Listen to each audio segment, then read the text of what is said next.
Les employés de Post Canada ont manifesté tout le matin devant les bureaux de Pure Leader à Dieppe, où je me trouve en ce moment. Depuis qu'ils ont déclenché une grève la semaine dernière, c'est la compagnie Pure Leader qui s'occupe du traitement des colis qui étaient initialement destinés à Post Canada.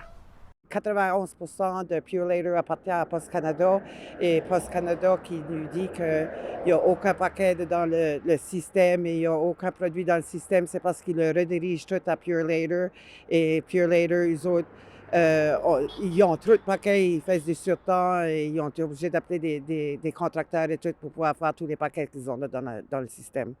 Le gouvernement fédéral a annoncé la semaine dernière mettre fin à la livraison du colis à domicile et la fermeture de plusieurs bureaux de poste en région rurale.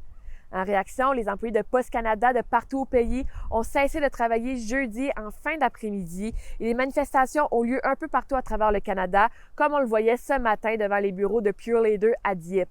Les manifestants de ce matin demandent entre autres un retour de Post Canada et du gouvernement fédéral aux tables de négociation. Même les contrats du gouvernement ont été redirigés à Pure Later. C'est pitoyable que le gouvernement du Canada qui dit qu'on est une institution qu'ils veulent voir marcher, mais qui redirige leur mal et leur paquet et tout à une compagnie semi-privée.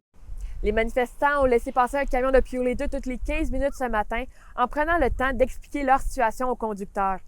Lynn Doucet dit avoir été témoin de beaucoup de soutien de la part des employés de Pure Leader, mais également de la population qui passait près de la manifestation.